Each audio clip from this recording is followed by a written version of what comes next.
नमस्कार दोस्तों आज का अपना पढ़ने का विषय है भारत का सामान्य परिचय। भारत के बारे में पढ़ते हैं दोस्तों आज। देखिए भारत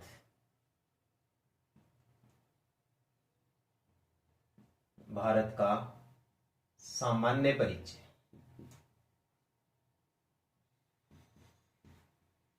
भारत का सामान्य परिचय दोस्तों, देखिए भारत के सामान्य परिचय में देखो दोस्तों, सबसे जो पहला पॉइंट है वो लेते हैं अपन आकार, कि भारत का आकार कैसा है। तो यहां दो चीजें आप ध्यान रखोगे दोस्तों। पहली तो यह है कि भारत का आकार चतुष्कोणीय है।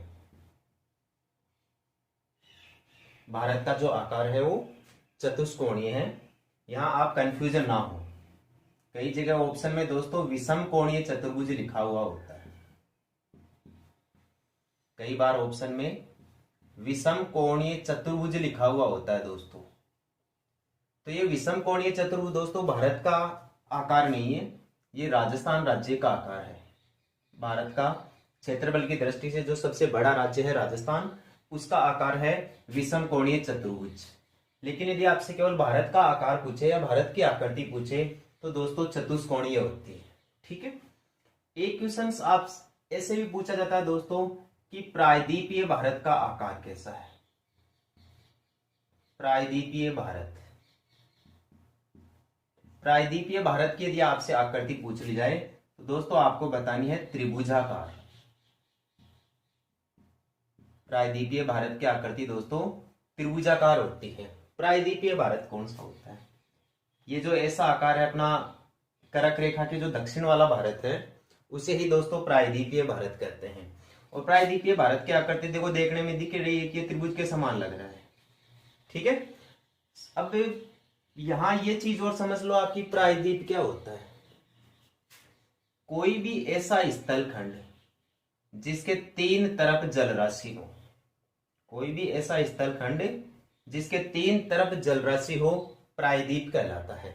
जैसे दक्षिणी भारत के एक साइड में बंगाल की खाड़ी है, एक साइड में अरब सागर है और बिल्कुल दक्षिणी छोर पर है हिंद महासागर। तो तीन तरफ जल हो गया ना। तो ऐसा स्थल भाग या जमीन का ऐसा भाग जिसके तीन तरफ जल हो, क्या कहलाता है दोस्तों? प्रायद्वीप। तो दोबारा देखिए, भारत का आकार चतुष्कोणीय है दोस्तों। ऑप्शन में कंफ्यूज ना हो, विषम कोणीय चतुर्भुज भारत का आकार नहीं होता, राजस्थान का आकार होता है। यदि आपसे प्रायद्वीपीय भारत की आकृति पूछ ले तो आंसर देना है त्रिभुजाकार। प्रायद्वीप क्या होता है? ऐसा स्थल भाग जिसके तीन तरफ जल हो, प्रायद्वीप कहलाता है। अब दूसरी बात देखते हैं। देखो सामान्य परिचय में दोस्तों अपन भारत का नामकरण, भारत का नामकरण। नामकरण में ऐसा है दोस्तों कि यदि देखा जाए लीगल तरीके से, यानी हमारे देश के संविधान के हिसाब से देखा जाए तो संविधान के हिसाब से अपने देश के दोस्तों दो ही नाम हैं। एक तो है भारत और एक है इंडिया। यानी भारतीय संविधान में हमारे देश को केवल भारत और इंडिया नाम से ही पुकारा गया है, या इंडियन और भारत नाम से ही उल्लेखित किया गया है। यदि भारत की बात करें अपन तो देखो भारत की जानकारी मिलती है दोस्तों, भारत यानी भारतवर्ष। इस नाम का नया नाम भारत बनाया गया दोस्तों। और भारतवर्ष जो नाम मिलता है हमारे इस भौगोलिक क्षेत्रफल का, हमारे देश का, वो मिलता है दोस्तों पुराणों में। यानी पुराणों में कहा गया है कि हमारे देश की भूमि को प्राचीन समय में भारतवर्ष के नाम से जाना जाता था, या भरत का देश कहा जाता था। ठीक है। जैसे इनके बारे में यह भी कहा जाता है कि भरत के पिता का नाम दुष्यंत था, इनकी माता का नाम शकुंतला था। भारत के निवासियों को भारती कहा जाता था। भारती का मतलब होता है भरत की संतान। ठीक है, ये वही बात है। यदि अपन बात करें दोस्तों इंडिया की, इंडिया हमारे देश का नामकरण रखा गया है दोस्तों इंडस नदी के नाम पर। इंडस, इंडस दोस्तों ग्रीक भाषा में या यूनानी भाषा में सिंधु नदी को कहा गया है। ग्रीक भाषा में या यूनानी भाषा में सिंधु को इंडस कहा है। और इंडस से बना है दोस्तों इंडिया। ठीक है, आपसे क्वेश्चन पूछ लिया जाए कि भारत को इंडिया नाम किनके द्वारा दिया गया, तो यूनानियों के द्वारा दिया गया। इसके अलावा अपने भारत के यदि और नाम देखे जाए इनके अलावा, तो देखो एक हमारे देश का नाम है दोस्तों आर्यवर्त। भारत को अपने वेदों में, जो भारतीय धार्मिक ग्रंथ है वेदों में भारत को आर्यवर्त के नाम से पुकारा गया है या आर्यवर्त के नाम से उल्लेखित किया गया है। एक और नाम सुनने में आता है अपने देश का, हिंदुस्तान। देखो हिंदुस्तान, यानी ये इस हिंदुस्तान शब्द का प्रयोग किया है दोस्तों ज्यादातर मध्यकालीन मुस्लिम इतिहासकारों ने। और हिंदुस्तान दोस्तों हमारे देश को इसलिए कहा जाता है क्योंकि ये हिंद महासागर के उत्तर में स्थित है, या हिंद महासागर के शीर्ष में स्थित होने के कारण इस भूमि को दोस्तों हिंदुस्तान नाम दिया गया। तो भारत के सामान्य परिचय में दोस्तों दो कंटेंट क्लियर करते हैं, एक तो भारत का आकार और एक भारत का नामकरण। भारत के सामान्य परिचय में देखते हैं दोस्तों अपन भारत की स्थिति। भारत की स्थिति कि भारत कहां स्थित है। भारत की स्थिति में देखो दोस्तों अपन सहारा लेते हैं अपनी पूरी पृथ्वी का ही, पृथ्वी के मानचित्र का सहारा लेते हैं। ठीक है, एग्जाम में जिस तरीके से क्वेश्चन पूछे जाते हैं उसी तरीके से सॉल्यूशन करते हैं दोस्तों। जैसे मान लीजिए ये अपनी दोस्तों बीचों बीच की जो अक्षांश रेखा है 0 डिग्री अक्षांश रेखा, जिसे भूमध्य रेखा या विषुवत रेखा के नाम से जाना जाता है। ये भूमध्य रेखा या विषुवत रेखा दोस्तों अपनी पृथ्वी को दो बराबर भागों में बांटती है, यानी पृथ्वी के उत्तरी गोलार्ध में और पृथ्वी के दक्षिणी गोलार्ध में। यानी भूमध्य रेखा के ऊपर वाले भाग को उत्तरी गोलार्ध और भूमध्य रेखा के नीचे वाले भाग को दक्षिणी गोलार्ध कहते हैं। अपना भारत यहाँ है दोस्तों ये। ठीक है, तो बता दीजिए आप ही कौन से गोलार्ध में हो गया, उत्तरी गोलार्ध में। तो आंशिक रूप से भारत पृथ्वी के उत्तरी गोलार्ध में स्थित है। ठीक है, या क्वेश्चन ये पूछ लिया जाए कि अक्षांशों के आधार पर भारत पृथ्वी के कौन से गोलार्ध में स्थित है, तो उत्तरी गोलार्ध में स्थित है। यदि यही बात अपने को दोस्तों देशांतरों के आधार पर पूछ ली जाए, तो देशांतर रेखाओं में देखो दोस्तों ये है 0 डिग्री देशांतर, जिसे ग्रीनविच देशांतर के नाम से जाना जाता है। ये ग्रीनविच देशांतर भी दोस्तों पृथ्वी को दो गोलार्धों में बांटता है, एक तो पश्चिमी गोलार्ध और एक पूर्वी गोलार्ध। ये इधर वाला भाग पूर्वी गोलार्ध है, अपना भारत यहाँ है दोस्तों। ठीक है, तो बता दीजिए कौन से गोलार्ध में हुआ भारत, पूर्वी गोलार्ध में। ये भारत की स्थिति है दोस्तों अक्षांश के आधार पर और देशांतर के आधार पर। यानी भूमध्य रेखा के आधार पर देखा जाए तो भारत उत्तरी गोलार्ध में स्थित है। ग्रीनविच रेखा या 0 डिग्री देशांतर के आधार पर या देशांतर रेखाओं के आधार पर देखा जाए तो भारत दोस्तों पूर्वी गोलार्ध में। ठीक है, लेकिन यदि आपने से एग्जैक्टली पूछ लिया जाए कि आप तो हमें अक्षांश और देशांतर दोनों के आधार पर बता दीजिए कि भारत पृथ्वी के कौन से गोलार्ध में स्थित है, तो आप ही ज्ञात कर लीजिए दोस्तों। ये तो है अपनी भूमध्य रेखा और ये है अपनी ग्रीनविच रेखा, 0 डिग्री देशांतर और 0 डिग्री अक्षांश। भारत यहां स्थित है। ठीक है, ये उत्तरी गोलार्ध है तो ये दिशा हो गई दोस्तों उत्तर, ये पूर्वी गोलार्ध है तो दोस्तों ये दिशा हो गई पूर्व। उत्तर और पूर्व दोनों के बीच वाली दिशा में है अपना ये भारत यहाँ, तो इन दोनों के बीच वाली दिशा कौन सी हो गई, उत्तर पूर्व दिशा या पृथ्वी का उत्तरी पूर्वी गोलार्ध। अर्थात भारत वास्तविक रूप से पृथ्वी के उत्तरी पूर्वी गोलार्ध में स्थित है। ठीक है, भारत के सामान्य परिचय में स्थिति के बाद में देखते हैं अपन, देखो भारत का विस्तार। भारत का विस्तार, विस्तार का मतलब होता है दोस्तों लंबाई और चौड़ाई, यानी ये देश कहां तक फैला हुआ है। ये देखने के लिए अपन देखते हैं दोस्तों, इसके लिए अपन 4 डायरेक्शन का उपयोग करेंगे दोस्तों, इस प्रकार से। ठीक है, ये ऐसे मान लीजिए, क्योंकि इन डायरेक्शन से अपने को पता चल जाएगा दोस्तों कि ये भारत का उत्तरी बिंदु है, ये दक्षिणी बिंदु है, ये पूर्वी बिंदु है और ये पश्चिमी बिंदु है। जैसे भारत का जो उत्तरी बिंदु है दोस्तों, इसका नाम है इंदिरा कोल। भारत का जो उत्तरी बिंदु है दोस्तों वो इंदिरा कोल है और ये भारत के दोस्तों जम्मू कश्मीर राज्य में है, गिलगित में। यदि भारत के मुख्य भूमि के दक्षिणी बिंदु की बात की जाए भारत के मुख्य भूमि का दक्षिणी बिंदु है दोस्तों कन्याकुमारी। ये है दोस्तों कन्याकुमारी, और ये कन्याकुमारी दोस्तों भारत के तमिलनाडु राज्य में है। ठीक है, कन्याकुमारी के बारे में एक और बात ध्यान रखोगे दोस्तों, कन्याकुमारी को केप कमोरियन भी कहा जाता है। केप कमोरियन बहुत सारे एग्जामों में पूछ लिया गया है दोस्तों ये क्वेश्चन, कि भारत में केप कमोरियन के नाम से निम्नलिखित में से कौन से स्थान को जाना जाता है, तो वो दोस्तों तमिलनाडु का कन्याकुमारी है, और ये भारत की मुख्य भूमि का दक्षिणी बिंदु है।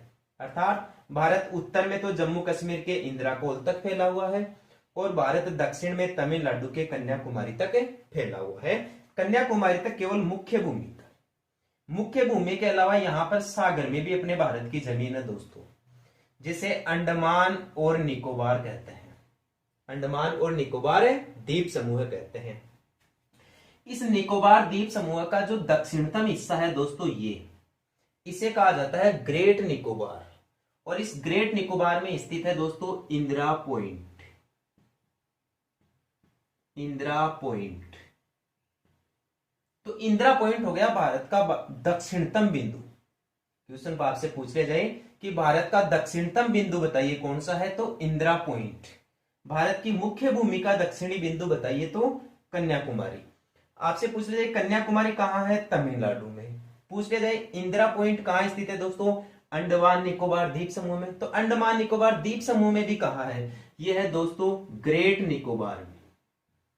अंडमान निकोबार द्वीप समूह का जो हिस्सा है ग्रेट निकोबार, वहां स्थित है इंदिरा पॉइंट। इंदिरा पॉइंट के बारे में दो बात और ध्यान रखोगे आप।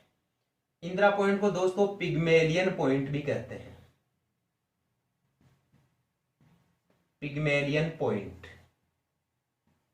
पिग्मेलियन पॉइंट के नाम से इंदिरा पॉइंट को ही जाना जाता है, और इसके अलावा इसको पार्सन पॉइंट भी कहते हैं। Parson point. आपसे पूछ लिया जाए कि भारत के कौन से स्थान को पिग्मेलियन पॉइंट या पार्सन पॉइंट के नाम से जाना जाता है, तो इंदिरा पॉइंट को जाना जाता है। भारत के कौन से स्थान को केप कमोरियन के नाम से जाना जाता है, तो दोस्तों वही स्थान है कन्याकुमारी। तो ये हो गया भारत का उत्तर दक्षिण विस्तार। यदि अपन बात करें भारत के पश्चिमी बिंदु की, भारत का जो पश्चिमी बिंदु है दोस्तों उसका नाम है सरक्रिक या गोहरमोता। ठीक है, और ये सरक्रिक है दोस्तों भारत के गुजरात राज्य में। गुजरात के कच्छ जिले में स्थित है दोस्तों सरक्रिक, जो भारत का पश्चिमी बिंदु है। रही बात दोस्तों भारत के पूर्वी बिंदु की, भारत का पूर्वी बिंदु है दोस्तों वालांगू। वालांगू है, और ये भारत के अरुणाचल प्रदेश राज्य में है दोस्तों। अरुणाचल प्रदेश राज्य में भारत का पूर्वी बिंदु है वालांगू, जो लोहित जिले में स्थित है। तो यह है दोस्तों भारत का विस्तार। एक बार फिर से देखिए विस्तार में, भारत का उत्तरी बिंदु इंदिरा कोल जम्मू कश्मीर में है। भारत की मुख्य भूमि का दक्षिणी बिंदु कन्याकुमारी तमिलनाडु में है, जिसे केप कमोरियन कहते हैं। भारत का दक्षिणतम बिंदु अंडमान निकोबार द्वीप समूह में इंदिरा पॉइंट है, जो ग्रेट निकोबार में स्थित है। इंदिरा पॉइंट को पिग्मेलियन पॉइंट या पार्सन पॉइंट के नाम से जाना जाता है। भारत का पश्चिमी बिंदु सरक्रिक या गोरमुद्दा गुजरात के कच्छ जिले में है। भारत का जो पूर्वी बिंदु है वो अरुणाचल प्रदेश के लोहित जिले में वालांगू स्थान है। ठीक है दोस्तों, अब यहाँ दो बातें और ध्यान रखोगे आप कि भारत का उत्तर से दक्षिण का विस्तार कितना है। भारत का दोस्तों उत्तर से दक्षिण का जो विस्तार है वो है 3214 किलोमीटर, यानी उत्तर से दक्षिण की लंबाई है ये 3214 किलोमीटर। बहुत सारे एग्जामों में पूछा गया सवाल है दोस्तों ये। कहने का मतलब सेकंड ग्रेड टीचर तक भी ये क्वेश्चन पूछा गया है कि भारत का उत्तर से दक्षिण तक विस्तार कितना है, 3214 किलोमीटर या 3214 किलोमीटर। भारत की दोस्तों पश्चिम से पूर्व की जो लंबाई है, पश्चिम से पूर्व की लंबाई है दोस्तों 2933 किलोमीटर। 2933 किलोमीटर, यह आप ध्यान रखोगे। भारत का अक्षांशीय विस्तार, भारत का अक्षांशीय विस्तार, ठीक है। देखो भारत का जो अक्षांशीय विस्तार है दोस्तों वो है 8 डिग्री 4 मिनट। उत्तरी अक्षांश से लेकर 37 डिग्री 6 मिनट उत्तरी अक्षांश तक है। भारत का अक्षांशीय विस्तार 8 डिग्री 4 मिनट उत्तरी अक्षांश से लेकर 37 डिग्री 6 मिनट उत्तरी अक्षांश तक है। और यदि आपसे क्वेश्चन ये से पूछ लिया जाए कि संपूर्ण भारत का अक्षांशीय विस्तार बताइए, संपूर्ण भारत का अक्षांशीय विस्तार बताइए, तो संपूर्ण भारत का अक्षांशीय विस्तार हो जाएगा दोस्तों 6 डिग्री 4 मिनट उत्तरी अक्षांश से लेकर 37 डिग्री 6 मिनट उत्तरी अक्षांश तक। ठीक है, यहां आपके थोड़ा कंफ्यूज हो रहा होगा, दूर कर देता हूं मैं। कंफ्यूज ऐसे है दोस्तों, जैसे मान लीजिए ये अपना भारत है,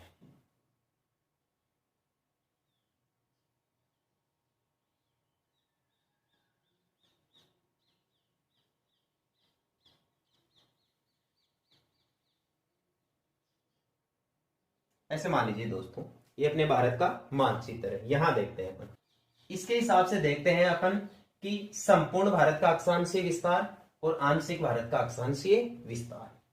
अपने जब पहले भारत का विस्तार पढ़ा था तो ये देखा होगा कि भारत का जो दक्षिणतम बिंदु है वो कन्याकुमारी यहां है, मुख्य भूमि का दक्षिणतम बिंदु। ठीक है, लेकिन यदि पूरे भारत की दक्षिणतम जमीन की बात करें तो यहां पर है, यानी अंडमान और निकोबार द्वीप समूह में इंदिरा पॉइंट और ये कन्याकुमारी। ठीक है, यदि अपने भारत का अक्षांशीय विस्तार हमने यहां से शुरू कर दिया दोस्तों, इस कन्याकुमारी से शुरू कर दिया, तो वो पूरे भारत का अक्षांशीय विस्तार नहीं होगा, वो केवल भारत का आंशिक अक्षांशीय विस्तार होगा। लेकिन यदि अपन ने भारत का अक्षांशीय विस्तार यहां से पढ़ना शुरू कर दिया, यहां से यदि अपन ने भारत का अक्षांशीय विस्तार यहां से पढ़ना शुरू कर दिया इंदिरा पॉइंट से, तो ये संपूर्ण भारत का अक्षांशीय विस्तार हो जाएगा। और अक्षांशीय विस्तार यहां से शुरू होकर लास्ट अपने भारत के उत्तरी बिंदु तक जाएगा ये। और उत्तरी बिंदु आप सबको पता है, ये इंदिरा कोल है जम्मू कश्मीर में। तो क्वेश्चन पूछ लिया जाए आपसे सामान्य तरीके से कि भारत का अक्षांशीय विस्तार बताइए, तो भारत का अक्षांशीय विस्तार है दोस्तों 8 डिग्री 4 मिनट 8 डिग्री 4 मिनट उत्तरी अक्षांश से लेकर 37 डिग्री 6 मिनट उत्तरी अक्षांश तक, यानी 8 डिग्री 4 मिनट उत्तरी अक्षांश से लेकर 37 डिग्री 6 मिनट उत्तरी अक्षांश तक। और यदि आपसे क्वेश्चन यहां इस तरह पूछ लिया जाए कि संपूर्ण भारत का अक्षांशीय विस्तार बताइए, तो संपूर्ण भारत का अक्षांशीय विस्तार शुरू होता है दोस्तों 6 डिग्री 4 मिनट से। ठीक है, 6 डिग्री 4 मिनट उत्तरी अक्षांश ही होगा हमेशा, 6 डिग्री 4 मिनट उत्तरी अक्षांश से लेकर 37 डिग्री 6 मिनट उत्तरी अक्षांश, क्योंकि परिवर्तन इन्हीं अक्षांशों में हो रहा है, स्थान परिवर्तन यही हो रहे हैं। भारत की मुख्य भूमि का दक्षिण बिंदु कन्याकुमारी 8 डिग्री 4 मिनट अक्षांश पर है, भारत का दक्षिणतम बिंदु इंदिरा पॉइंट 6 डिग्री 4 मिनट उत्तरी अक्षांश पर है। तो हम परिवर्तन भी यहां करेंगे। भारत का उत्तरी बिंदु में तो कहीं पर परिवर्तन ही नहीं होता, कुछ चेंज नहीं होता, इसलिए उसका अक्षांश अपन सेम रखेंगे 37 डिग्री और 6 मिनट। तो ये तो हो गया भारत का अक्षांशीय विस्तार। ऐसे ही भारत का यदि दूसरा क्वेश्चन पूछ लिया जाए आपसे कि भारत का देशांतरीय विस्तार बताइए, भारत का देशांतरीय विस्तार बताइए, या भारत के देशांतरीय विस्तार को समझाइए। दोस्तों भारत का देशांतरीय विस्तार है 68 डिग्री 7 मिनट पूर्वी देशांतर से लेकर 97 डिग्री 25 मिनट पूर्वी देशांतर तक है। अर्थात भारत का देशांतरीय विस्तार है 68 डिग्री 7 मिनट पूर्वी देशांतर से लेकर 97 डिग्री 25 मिनट पूर्वी देशांतर तक, यानी यहां से शुरू होगा। ये अपना सर्करिक बिंदु है दोस्तों, ये तो यहां पर हो जाएगा अपना 68 डिग्री 7 मिनट 68 डिग्री 7 मिनट पूर्वी देशांतर से लेकर अपने भारत का पूर्वी बिंदु दोस्तों यहां पर है अरुणाचल प्रदेश में, जिसे अपन वालांगू कहते हैं। तो यहां खत्म हो जाएगा अपना देशांतरीय विस्तार, ये 97 डिग्री 25 मिनट पूर्वी देशांतर। तो भारत का देशांतरीय विस्तार 68 डिग्री 7 मिनट पूर्वी देशांतर से लेकर 97 डिग्री 25 मिनट पूर्वी देशांतर तक है। 68 डिग्री 7 मिनट पर अपना सर्करिक स्थान है जो भारत का पश्चिमी बिंदु है। 97 डिग्री 25 मिनट पर भारत का वालांगू स्थान है जो भारत का पूर्वी बिंदु है। 37 डिग्री 6 मिनट पर इंदिरा कोल है जो भारत का उत्तरी बिंदु है। 8 डिग्री 4 मिनट उत्तरी अक्षांश पर कन्याकुमारी है, जो भारत की मुख्य भूमि का दक्षिणी बिंदु है। 6 डिग्री 4 मिनट उत्तरी अक्षांश पर इंदिरा पॉइंट है, जो भारत का दक्षिणतम बिंदु है। ये ध्यान रखोगे। अब देशांतरों में एक चीज का और यहाँ पर आप देखोगे, यानी एग्जाम में क्वेश्चन पूछ लिया जाता है, कई बार देशांतरों से संबंधित क्वेश्चन पूछ लिया जाता है कि देशांतरों से समय ज्ञात किया जाता है। देशांतरों से क्या ज्ञात किया जाता है दोस्तों? समय ज्ञात किया जाता है। तो 68 डिग्री 7 मिनट और 97 डिग्री 25 मिनट, यदि अपन इन दोनों का अंतर करें, यदि इन दोनों का अंतर करें तो दोस्तों लगभग आता है अपने पास में 30 डिग्री देशांतर। 30 डिग्री देशांतरों का अंतर आ जाता है। ठीक है, तो समय इस प्रकार से ज्ञात करते हैं दोस्तों, यदि 1 डिग्री देशांतर में 4 मिनट होता है, किसी भी एक देशांतर को पार करने के लिए 4 मिनट का समय लगता है, तो दोस्तों 30 देशांतरों को पार करने में कितना समय लगेगा? 120 मिनट। और 120 मिनट को आप 120 मिनट कह दो चाहे 2 घंटे कह दो, एक ही बात है। देशांतरों का एक रूल और होता है, जैसे देशांतरों का रूल इस प्रकार से होता है दोस्तों, जैसे मान लीजिए ये पृथ्वी है, ये पृथ्वी पर ऐसे बहुत सारे देशांतर खींचे जाते हैं इस प्रकार से पृथ्वी पर। तो यदि अपन किसी भी देशांतर से दोस्तों ऐसे पीछे की तरफ मुड़ेंगे ना, पश्चिम की तरफ, तो हमेशा समय घटेगा। और यदि अपन किसी भी देशांतर से पूर्व की ओर बढ़ गए ना, तो हमेशा समय बढ़ेगा, हमेशा समय बढ़ेगा।